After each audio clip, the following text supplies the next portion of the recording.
Oui, je voudrais donc montrer que la télévision est le lieu de censure multiples et pour la plupart invisibles, y compris pour ceux qui les exercent. Et ceci est important parce que euh, l'analyse sociologique se heurte souvent à un malentendu euh, lorsque elle met au jour des mécanismes cachés. Ceux qui font l'objet de ces analyses, dans le cas particulier des journalistes, ont tendance à penser que le travail de dénonciation, avec une apostrophe, est un travail de dénonciation, et de dénonciation personnelle. Et ils se sentent en quelque sorte visés par les analyses. Alors que plus on avance dans l'analyse d'un mécanisme, d'un milieu, d'un fonctionnement social, plus en quelque sorte on est amené à dédouaner les agents de leurs responsabilités. Ce qui ne veut pas dire qu'on justifie tout ce qui se passe dans un univers social, mais plus on comprend comment il fonctionne, plus on comprend aussi que les gens qui le font fonctionner sont manipulateurs autant que manipulés. Ce qui ne veut pas dire qu'ils ne manipulent pas. Et souvent, ils manipulent d'autant mieux qu'ils sont eux-mêmes manipulés et inconscients de l'être. Donc, j'insiste sur ce point, tout en sachant que malgré tout ce que je dis sera perçu comme ce qu'on appelle une critique. C'est aussi une manière pour les groupes sociaux analysés de se défendre contre l'analyse. Donc la télévision est le lieu de censure. Ces censures, on s'attend à ce que je dise qu'elles sont politiques. Et on pense que effectivement la télévision est sous le contrôle des gouvernements, des ministres de l'information. On proteste contre le fait que la France est un ministre de l'information, ce qui évidemment n'est pas très défendable, mais l'important n'est pas tellement là. On peut penser aussi aux censures économiques. En fait, il est vrai qu'en dernier ressort, on pourra dire que ce qui pèse sur la télévision, c'est toute la logique économique.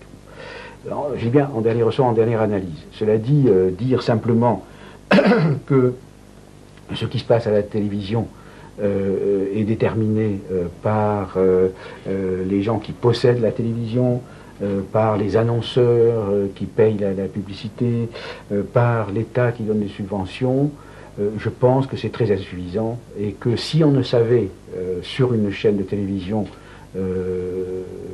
que le nom du propriétaire, la part des annonceurs dans le budget, des différents annonceurs, etc., et le montant de subvention, on ne comprendrait pas grand-chose. Voilà, ce sont des choses tellement grosses et grossières que la critique la plus élémentaire les perçoit.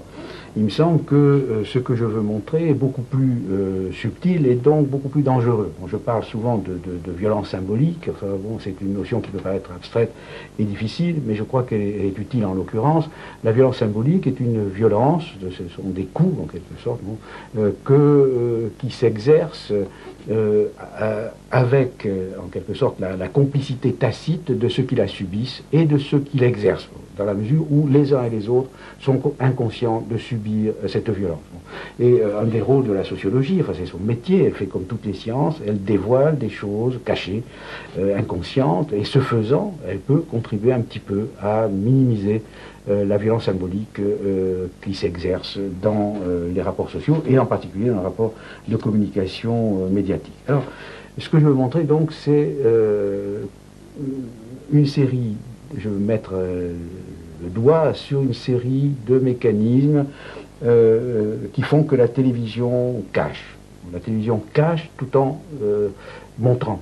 Et en un sens, plus elle montre, plus elle cache. Plus elle dévoile, plus elle voile. Alors, bon, j'ai l'air encore de jouer au paradoxe, mais prenons le plus facile. Bon, je vais aller constamment du plus facile, du presque conscient, jusqu'au, je crois, le plus difficile et le plus inconscient. Les faits divers. Bon, on pourrait dire, pour faire un jeu de mots, les faits divers, ce sont des faits qui font diversion. Le fait divers, c'est cette sorte de denrée élémentaire, rudimentaire de l'information, qui est très importante. Ça, je le dirai au moins 20 fois au cours de mon exposé. La rareté, la denrée la plus rare à la télévision, c'est le temps. Bon. Penser qu'on emploie des minutes si précieuses pour dire des choses si futiles, ça veut dire que ces choses si futiles, en fait, sont très importantes dans la mesure où elles cachent les choses précieuses, elles cachent les choses importantes. Alors, si j'insiste sur ce point, c'est qu'on sait par ailleurs qu'aujourd'hui, je n'ai pas les chiffres précis en tête, je n'ose pas les dire de mémoire, on sait qu'aujourd'hui, une proportion très importante, qui est de l'ordre de plus de 50% des gens, ne lisent aucun quotidien. Autrement dit, sont voués, corps et âme, à la télévision. Or, si elle fait ce que je dis, c'est-à-dire si par exemple en mettant en tête des faits divers, or vous pouvez vérifier, prenez France Info, dans 5 minutes, on peut faire la vérification, on va commencer par un fait divers, et de plus en plus, et puis quand ce n'est pas la page sportive, etc. Bon, en remplissant ce temps rare avec du rien, avec du vide, ou du presque rien, on écarte les informations pertinentes que devrait posséder le citoyen pour exercer ses droits démocratiques. La télévision a cette propriété qu'elle montre, bon. Mais on peut paradoxalement cacher en montrant. Bon, alors évidemment, en montrant autre chose que ce qu'il faudrait montrer, bon, si on faisait ce qu'on est censé faire, c'est-à-dire informer, mais on peut aussi cacher en montrant ce qu'il faut montrer, mais en le montrant de telle manière qu'on ne le montre pas, en montrant de telle manière que on le décompose, ou on le déconstruit, on le rend insignifiant, ou au contraire qu'on le construit de telle manière qu'il prend un sens qui ne correspond pas du tout à la réalité. Alors sur ce point, j'aurai l'embarras du choix, mais je prends deux exemples qui sont empruntés à un très beau travail de Patrick Champagne dans La misère du monde. Patrick Champagne a fait un chapitre consacré à la représentation que les médias donnent des phénomènes de misère, de qu'on appelle de banlieue, etc., etc. Et il montre comment les journalistes, portés à la fois par les propensions inhérentes à leur métier, à leur vision du monde, à leur formation, à leur, à leur disposition, etc., mais aussi par la logique de la profession dans laquelle ils se trouvent, etc. Il montre donc comment les journalistes, sous ces différentes contraintes, sélectionnent dans la réalité sociale et dans cette réalité particulière qu'est la vie des banlieues, un aspect tout à fait particulier et qui ne correspond en général pas à grand-chose. Alors, autrement dit, pour dire les choses très simplement, les philosophes appellent ça des catégories. Ce sont des catégories, ce sont des structures invisibles, bon, qui sont le principe de ce qu'on voit et de ce qu'on ne voit pas. Bon, la métaphore la plus commode qu'emploient les professeurs qui veulent enseigner Kant, ils disent au fond ce sont des lunettes. Bon, et je pense que c'est pas faux, ce sont des lunettes, mais d'un type très particulier, des lunettes qui structurent d'une certaine façon, qui disent ça c'est important, ça c'est pas important, ça c'est bien, ça c'est mal, ça c'est masculin, ça c'est féminin, etc. Bon, alors ces catégories, nous en avons plein la tête, elles sont le produit de notre éducation, de l'histoire, etc., etc. Et les journalistes eux-mêmes ont des catégories à partir desquelles ils voient certaines choses, ils n'en voient pas d'autres, hein, et ils voient d'une certaine manière les choses qu'ils voient. Voilà les deux procédés. Ils opèrent donc une sélection et une construction de ce qui est sélectionné. Alors, principe de sélection. Le principe de sélection, c'est le sensationnel. C'est donc ce qui est sensible, immédiat, mais alors c'est encore trop vague. Le sensationnel, c'est aussi le spectaculaire. On est dans une logique du spectacle, on filme, donc il est normal qu'on filme des choses spectaculaires. La télévision appelle en quelque sorte du spectaculaire, du sensationnel, elle appelle à la dramatisation, elle appelle à la vision dramatique, et un des problèmes étant d'avoir l'ouverture du journal. Il va y avoir une compétition entre les journalistes pour avoir l'ouverture, une compétition entre les journaux pour avoir la meilleure ouverture, etc., et tout ça va porter à la dramatisation. Donc, dans les banlieues, ce qui intéressera, ce sont les émeutes. C'est déjà un grand mot. Hein. Ça peut être un chahut qui devient émeute. Alors là aussi, on fait le même travail sur les mots. Avec des mots ordinaires, on n'a rien à dire, on n'épate pas le bourgeois, ni le peuple. Bon, donc il faut des mots extraordinaires. Donc les journalistes, grosso modo, s'intéressent à l'exceptionnel pour eux. Bon, ce qui peut être ultra banal pour d'autres pourrait être extraordinaire pour eux, grosso modo. Donc, ils s'intéressent à l'extraordinaire. Là, je crois que c'est pour résumer ce que j'ai à dire. L'extraordinaire, en mettant tiré entre les deux mots, l'extraordinaire, bon, c'est-à-dire ce qui est extérieur à l'ordinaire, ce qui rompt avec la routine ordinaire. Et l'extraordinaire, c'est quoi? C'est ce qui n'est pas quotidien, ce qu'on ne voit pas tous les jours. Alors, c'est bizarre, les quotidiens doivent parler de ce qui n'est pas quotidien. Alors, c'est un problème. Et ils doivent parler quotidiennement de l'extra-quotidien.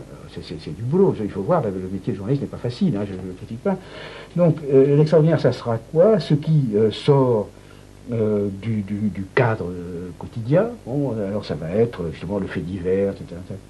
Et aussi, alors c'est là que ça devient plus grave, ça va être ce qui est extraordinaire par rapport aux autres journaux. Bon, donc c'est la double définition, c'est ce qui est différent de l'ordinaire et ce qui est différent de ce que les autres journaux disent de l'ordinaire, ou disent ordinairement. Bon. L'image a cette force exceptionnelle qu'elle peut produire ce que les critiques littéraires appellent un effet de réel. Elle peut faire croire, elle peut faire voir et faire croire à ce qu'elle fait voir.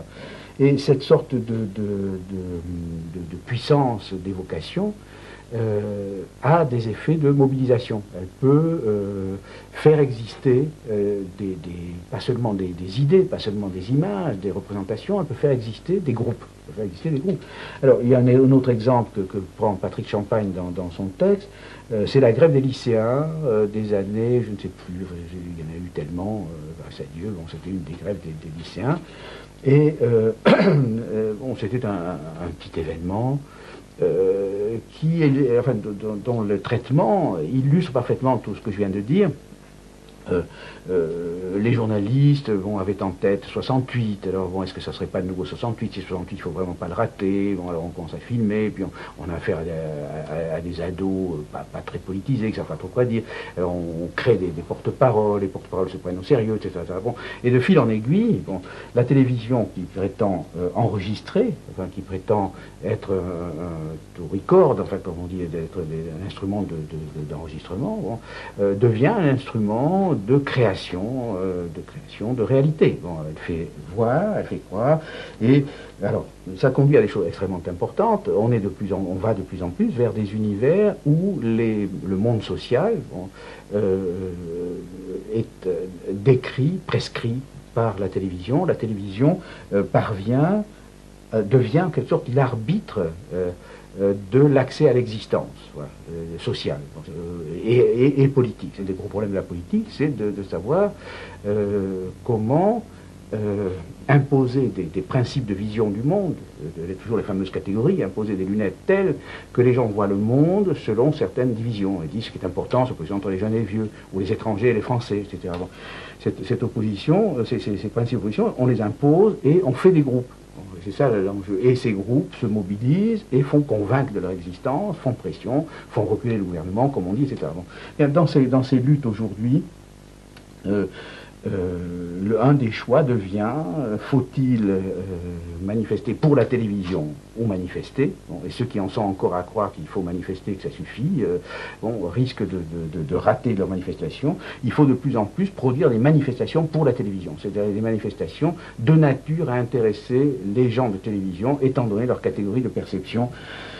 Voilà. Alors, j'ai dit jusqu'à présent, j'ai parlé comme si le sujet de toutes ces actions était le journaliste. Alors évidemment, le journaliste est une entité abstraite qui n'existe pas.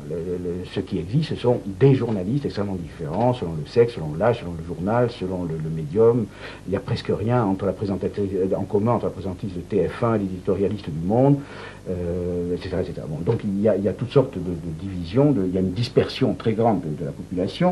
Le monde des journalistes est un monde divisé, où il y a des conflits, des concurrents, des hostilités, etc., etc. Cela dit, mon analyse reste vraie, je crois, parce que ce que j'ai à l'esprit, c'est que cette image que produit globalement la télévision est beaucoup plus homogène qu'on ne croit en ce qui concerne les biens symboliques, enfin les messages. La concurrence homogénéise. Il suffit de comparer les couvertures des hebdomadaires français à 15 jours d'intervalle, on voit à peu près les mêmes titres. Et même bon, il suffit de comparer les journaux télévisés, il suffit de comparer les journaux radiophoniques des chaînes à grande diffusion, au pire, l'ordre des informations change, disons au pire ou au mieux. En fait, il y a une sorte d'unification par la concurrence, et les produits télévisés sont des produits de collectif, mais pas seulement du collectif constitué par l'ensemble du journal ou l'ensemble d'une rédaction, mais du collectif constitué par l'ensemble des journalistes. Bon, c'est-à-dire que, bizarrement, on pourrait dire, on pose toujours la question, mais qui est le sujet d'un discours, hein? Je suis en train de parler, et qui parle? Est-ce que c'est moi? On n'est jamais sûr d'être le sujet de ce qu'on dit, hein. Pour une grande part, on dit des choses qu'on a apprises, etc. Bon, Descartes disait déjà, nous avons tous été enfants avant que d'être hommes. Enfin, nous disons beaucoup moins de choses originales que nous ne le croyons. Bon. Mais c'est particulièrement vrai dans des univers où les contraintes collectives sont très fortes, et en particulier les contraintes de la concurrence, dans la mesure où chacun des acteurs, des agents, des producteurs, est amené à faire des choses qu'il ne ferait pas si les autres n'existaient pas, des choses qu'il fait pour arriver avant les autres, pour... voilà. Alors, un phénomène très précis qui illustre très bien ça, c'est personne ne lit autant les journaux que les journalistes. C'est-à-dire, c'est une chose qu'on oublie. Moi, j'ai beaucoup d'amis journalistes, et ça m'amuse toujours. Et ils me disent, ah, est-ce que tu as vu, est-ce que tu as lu, etc. Donc, c'est très étonnant. Ils pensent que tout le monde lit tous les journaux. Ils oublient, par exemple, que, d'abord, il y a beaucoup de gens qui ne lisent pas les journaux, et ensuite que ceux qui lisent les journaux en lisent un. Il est très rare qu'on lise le même jour Le Monde et Libé, à moins d'être un professionnel. Bon. Alors, pour eux, l'instrument majeur, c'est la revue de presse. Bon, la revue de presse, qui est une fiction journalistique, ça n'amuse personne. D'ailleurs, c'est un truc rituel qui a dû être inventé au XIXe siècle et qu'on vous assène tous les matins dans les radios, ou dans les radios surtout. Bon, la revue de presse, c'est un instrument professionnel, c'est-à-dire pour savoir ce qu'on va dire, il faut savoir ce que les autres ont dit. Ce qui fait que, par exemple, pour faire mon programme du journal télévisé de midi, il faut que j'ai lu les journaux du soir. Et pour faire mes titres du journal du soir, il faut que j'ai vu le 20h de la veille. Bon, alors, ça fait partie des prérequisites, des exigences tacites du métier. Bon. Donc, alors, c'est à la fois pour être dans le coup, pour voir ce qu'ils ont fait, etc., pour se démarquer, mais se démarquer, c'est souvent des différences infinitésimales auxquelles les journalistes accordent une importance fantastique et qui passent complètement inaperçues des téléspectateurs. Ça, une de leurs croyances, c'est que, par exemple, lorsqu'ils battent, un exemple, bon, on dira, bon, je cite, hein, les sociologues sur la cité, ils disent on a niqué TF1. Bon, alors ça veut dire quoi? On a niqué TF1, c'est comme ça qu'on parle. C'est une façon de dire nous sommes en concurrence, nous produisons des petites différences, hein, on retraduit ça.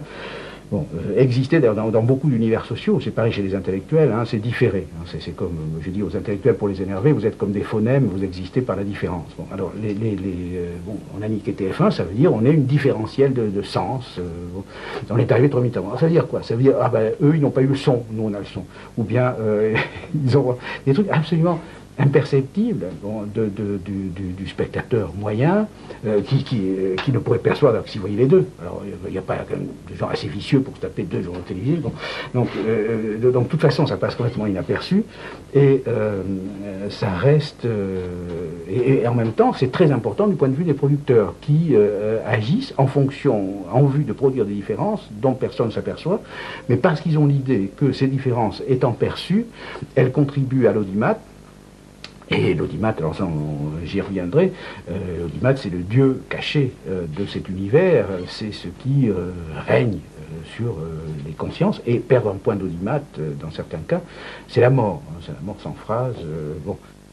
Si on se demande, enfin, c'est une question qui peut paraître naïve, comment sont informés les informateurs? Bon, ces gens qui sont chargés de nous informer, comment s'informent-ils? Bon. En gros, les informateurs sont informés par d'autres informateurs. Il y a une sorte de cercle de l'information. Bon, bien sûr, il y a l'AFP, il y a les agences, etc., mais une part très importante, peut-être la part essentielle, celle qui décide, c'est conduit à décider cette sorte de méta-information, d'information sur l'information qui permet de décider ce qui est important, ce qui mérite d'être transmis, etc. Cette information sur l'information vient en grande partie des autres informateurs. Et cela conduit à une sorte de nivellement, d'homogénéisation des hiérarchies d'importance. Alors, je me rappelle avoir eu un entretien avec, je crois que ça s'appelle un directeur des programmes, enfin celui qui décide, enfin ce qui sera mis dans le journal de 20 heures, etc., dans une chaîne publique. Il était dans l'évidence totale. Je lui disais, mais pourquoi mettez-vous ça en premier, ça en second? Bon, c'est évident. Bon, alors l'évidence, enfin, n'est jamais évident. Enfin, c'était bon, c'est évident pour quelqu'un qui a des catégories de perception qui sont ajustées aux catégories objectives. Bon, c'est un peu abstrait, mais c'est évident sous certaines conditions. Bon. Et évidemment, dans les différentes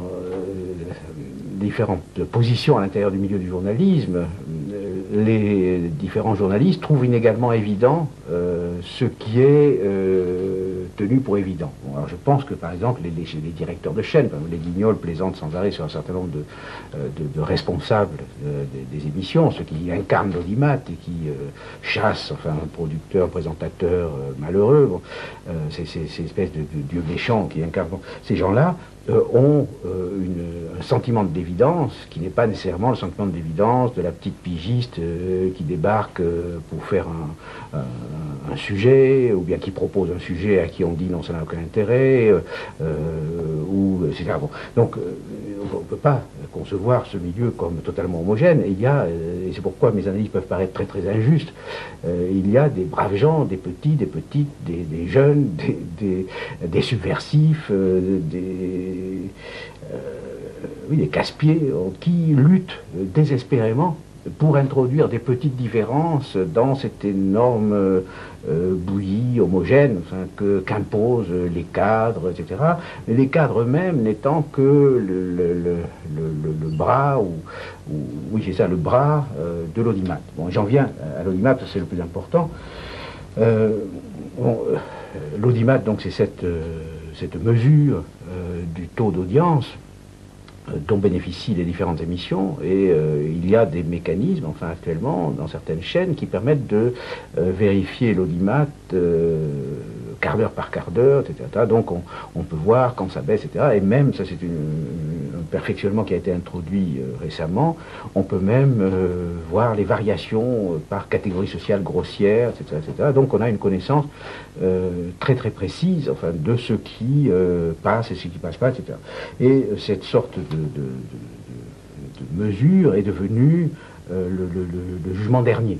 C'est le jugement dernier du journaliste qui, jusque dans les lieux les plus reculés du journalisme, les plus autonomes, peut-être à part le Canard enchaîné, le Monde diplomatique, enfin, il y a quelques petites revues d'avant-garde animées par des gens généreux et irresponsables. Enfin, actuellement, l'audimat est dans tous les cerveaux. Je pense que la force de cette institution a été de créer ce que les historiens appelleraient une mentalité. Il y a une mentalité audimat aujourd'hui dans les salles de rédaction, dans les maisons d'édition, etc.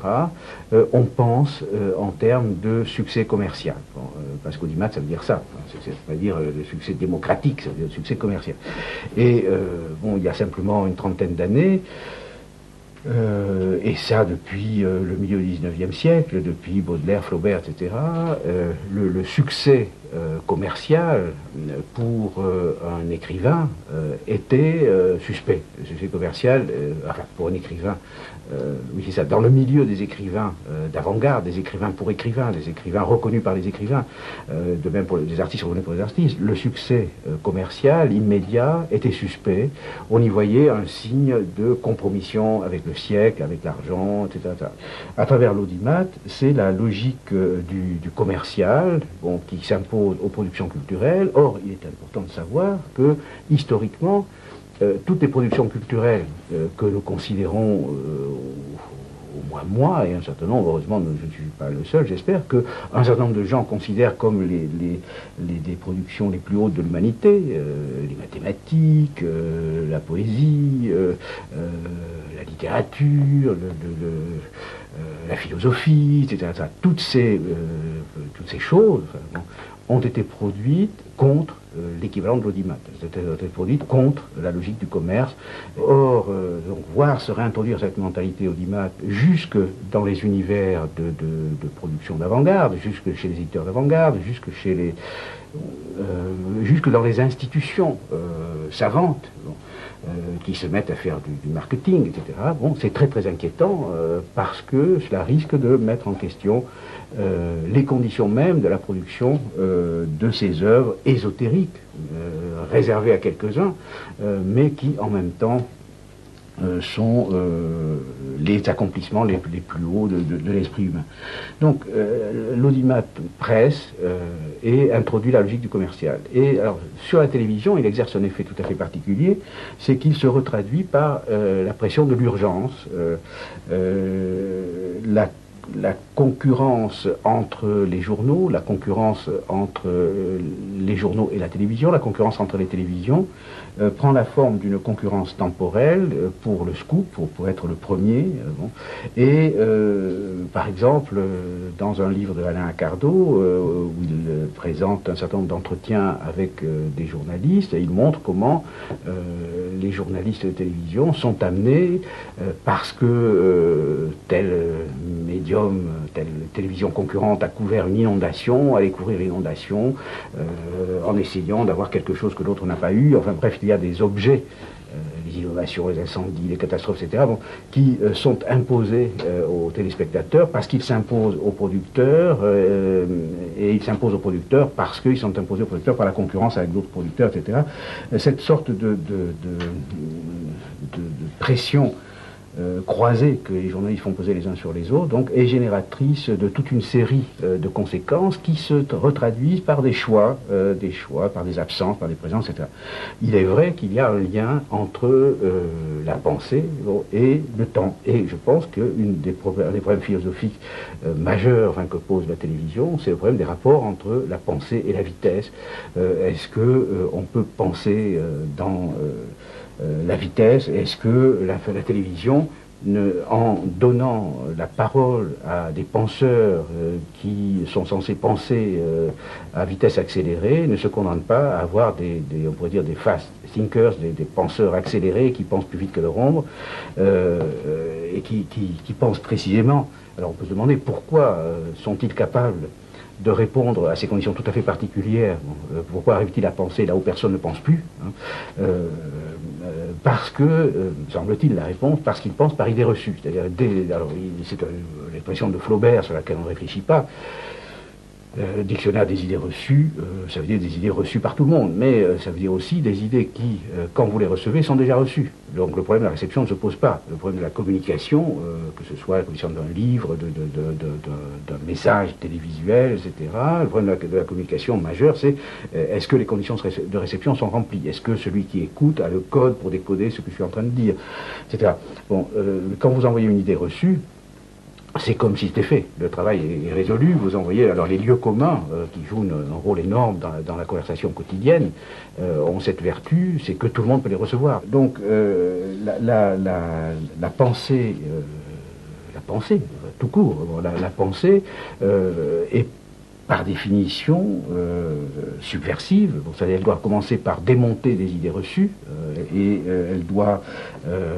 ensuite elle doit démontrer. Bon, et quand Descartes parle de démonstration, il parle de longues chaînes de raisons. C'est-à-dire ça prend du temps. Il faut enfiler une série de propositions enchaînées par des donc en conséquence.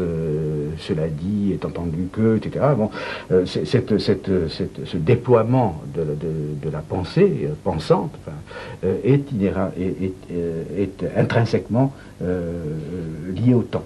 Bon, c'est pas seulement parce que, ça fait partie aussi de la condition de l'urgence, ils ont des carnets d'adresses. On dit sur la Russie, c'est même Carrère en cause. Enfin, il y a comme ça des locuteurs obligés qui dispensent de chercher qui aurait peut-être quelque chose vraiment à dire. Hein, bon, mais il y a aussi le fait que pour être capable de penser dans des conditions où on ne pense plus, en état d'asphyxie, de penser, bon, il faut être un penseur d'un type particulier.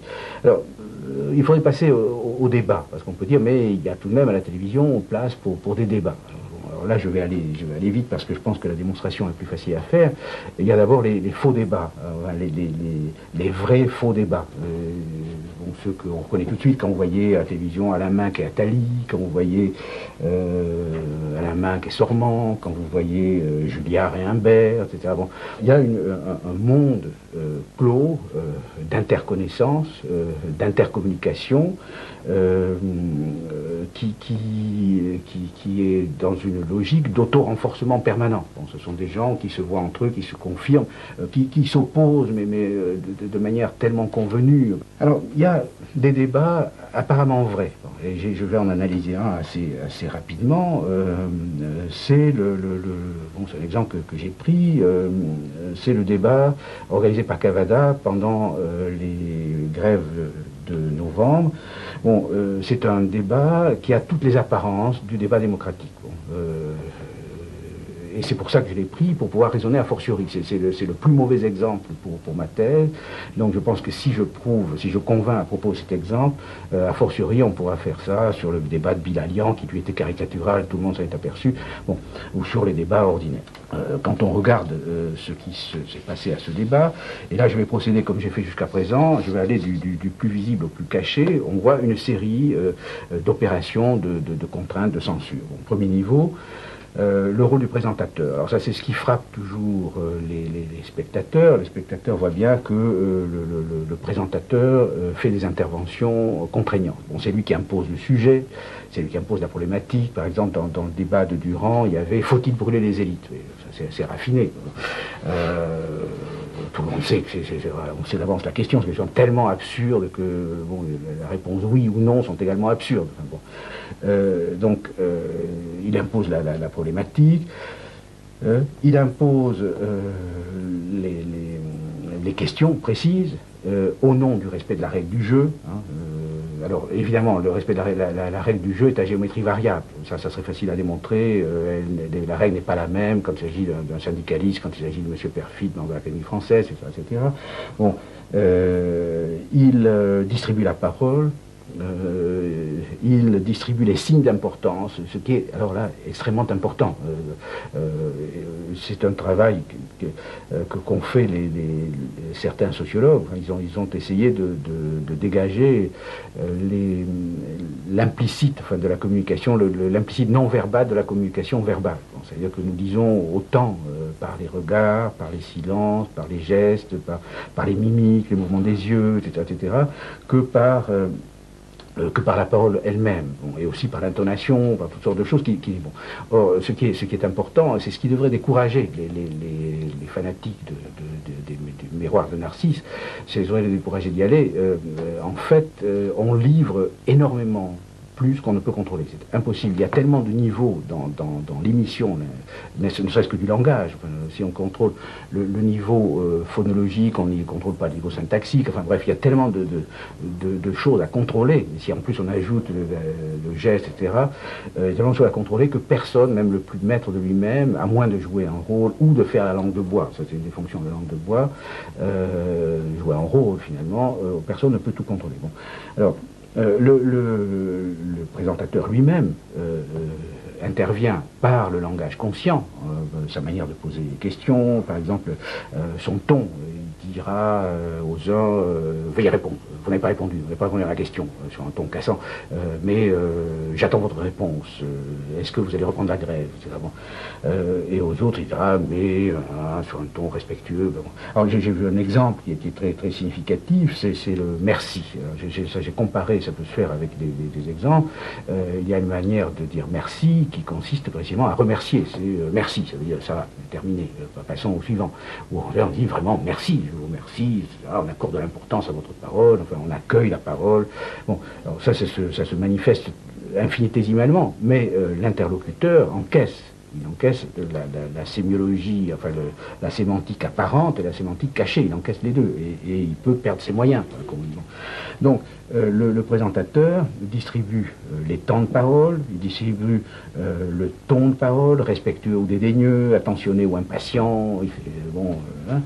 Par exemple, il y a une façon de faire ouais. Bon, c'est pas encore fini, enfin, bon, qui presque, qui consiste à faire sentir à l'interlocuteur. Par exemple, dans les entretiens, nous savons ça très bien, il y a une manière, c'est très très important de renvoyer aux gens des signes d'acquiescement, des signes d'intérêt.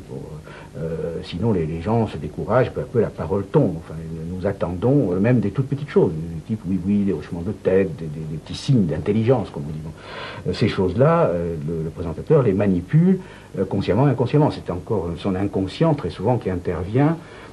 Plus que son conscient, et par exemple son respect des grandeurs, qui sont souvent des fausses grandeurs. Dans le cas particulier, un autodidacte un peu frotté de culture va admirer les fausses grandeurs, les académiciens. Donc il va manipuler encore l'ordre de parole, il va surtout manipuler l'urgence. Et là, on retrouve l'éternel problème. Il se sert du temps, et de l'urgence du temps, de l'horloge, de la clepsydre, comme disait Platon, pour couper, pour ne pas laisser parler, pour interrompre. Et alors là, il a un recours, comme tous les présentateur, il se fait le porte-parole du public et il dit je vous interromps, je ne comprends pas ce que vous voulez dire. Bon, alors, il ne laisse pas entendre qu'il est idiot, ça peut arriver. Il laisse entendre que le téléspectateur de base, qui par définition est idiot, ne comprendra pas et que donc il se fait le porte-parole des imbéciles pour interrompre un discours intelligent. Voilà. Bon, alors que, bon, ça je l'ai observé, les gens supposés demander ce rôle sont les plus énervés par les coupures. Hein, bon.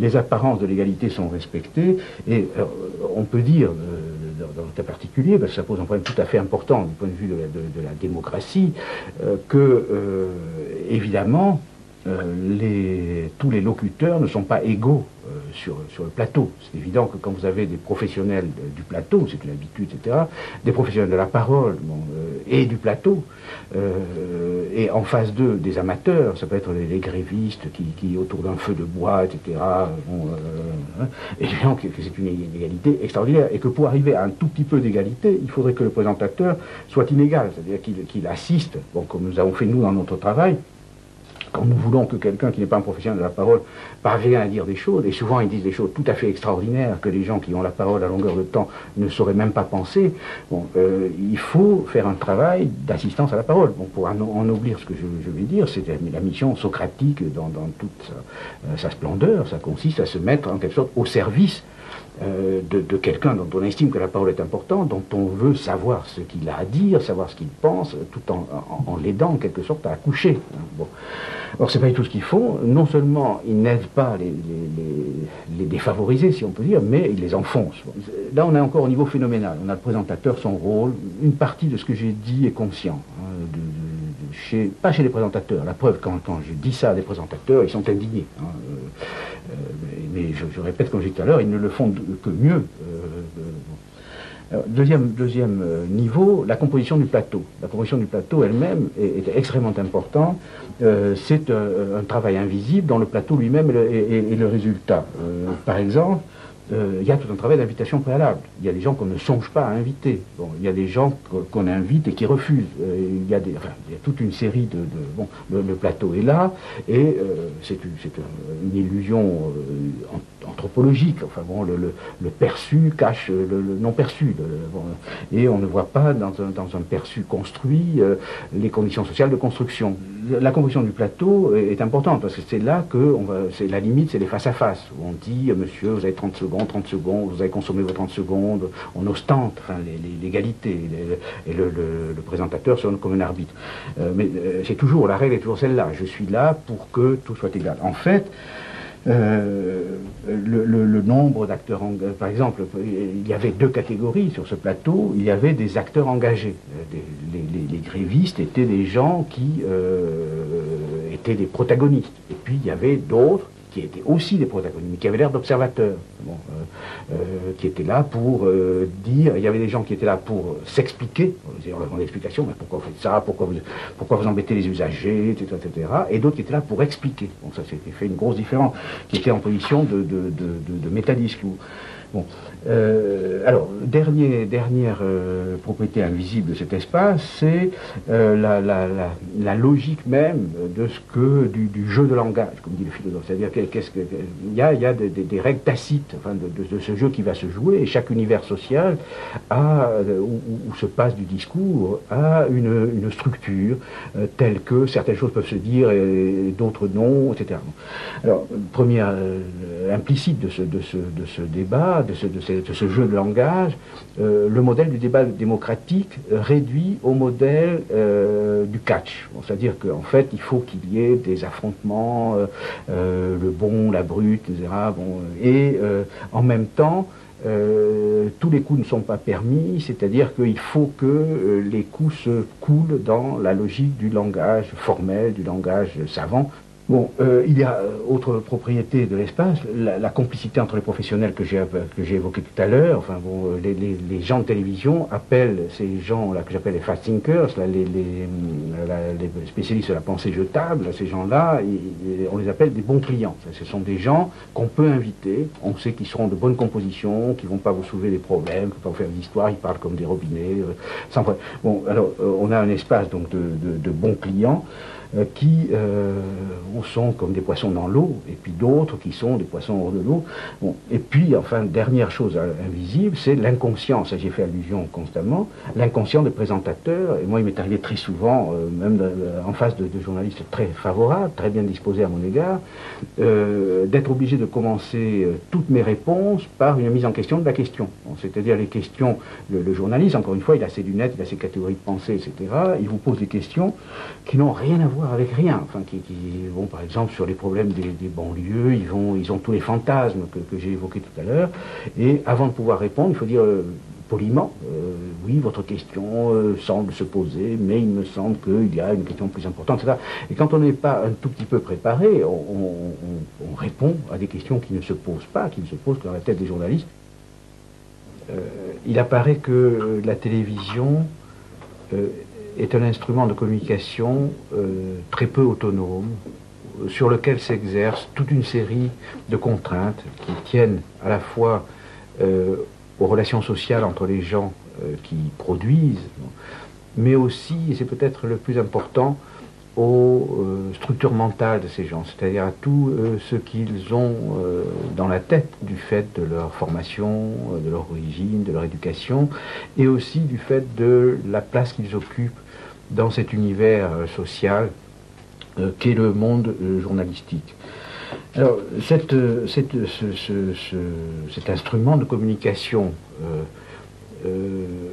qu'est la télévision, apparemment débridé, est en fait bridé.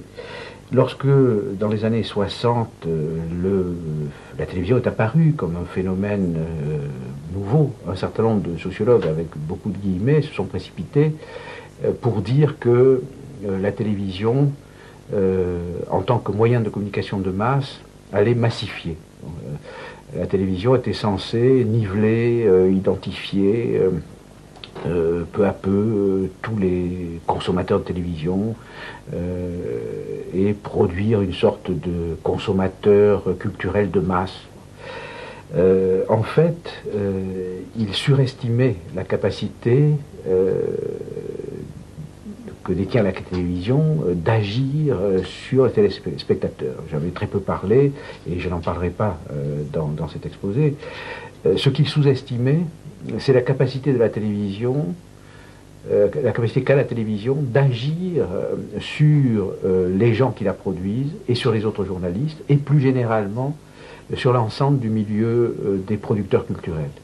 Et le phénomène le plus important, qui était assez difficile à prévoir, c'est l'extension extraordinaire de l'emprise de la télévision sur l'ensemble des activités de production culturelle, y compris des activités de production scientifique, y compris les activités de production artistique. Aujourd'hui, la télévision a modifié très profondément tous les univers sociaux, et elle a porté, et cela parce qu'elle porte à l'extrême, à sa limite, une contradiction qui hante tous les appareils de production culturelle. Et cette connexion, il faut que je l'explicite rapidement, parce que elle était présente souterrainement dans tout ce que j'ai dit jusqu'à présent.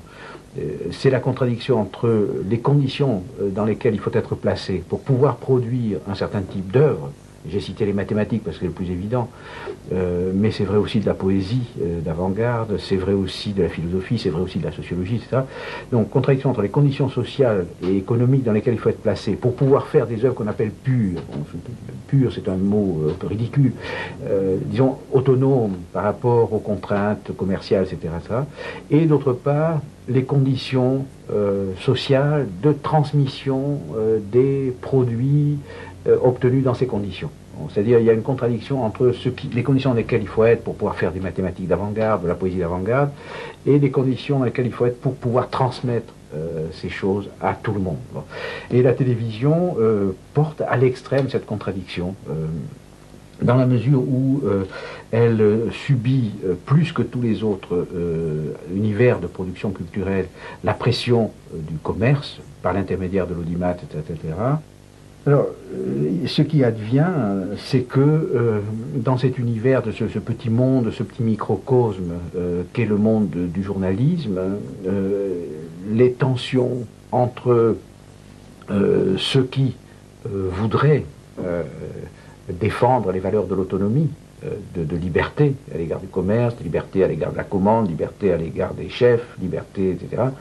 Bon, la tension entre donc ceux qui voudraient défendre la liberté et ceux qui se soumettent à la nécessité et qui en sont récompensés. Bon, ces contradictions sont très grandes et je pense qu'il y a dans le journalisme actuellement de très grandes tensions qui ne s'expriment pas parce que les conditions ne sont pas très favorables.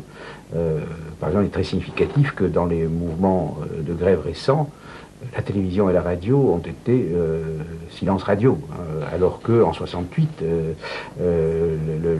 la radio et la télévision étaient un des lieux de contestation majeure,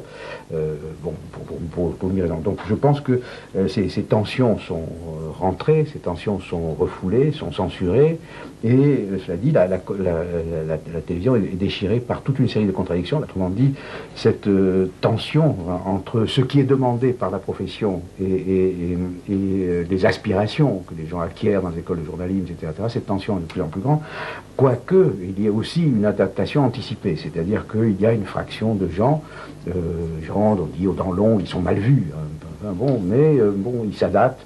Et un journaliste me disait récemment que la crise de la quarantaine qui était connue chez les journalistes il fallait arriver jusqu'à 40 ans pour découvrir que c'était pas du tout ce qu'on croyait. Hein.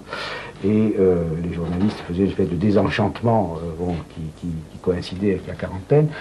Ça devient une crise de la trentaine, c'est-à-dire les gens découvrent de plus en plus vite les nécessités terribles du métier, et en particulier toutes les contraintes terribles associées à l'audimat, etc. etc. Bon.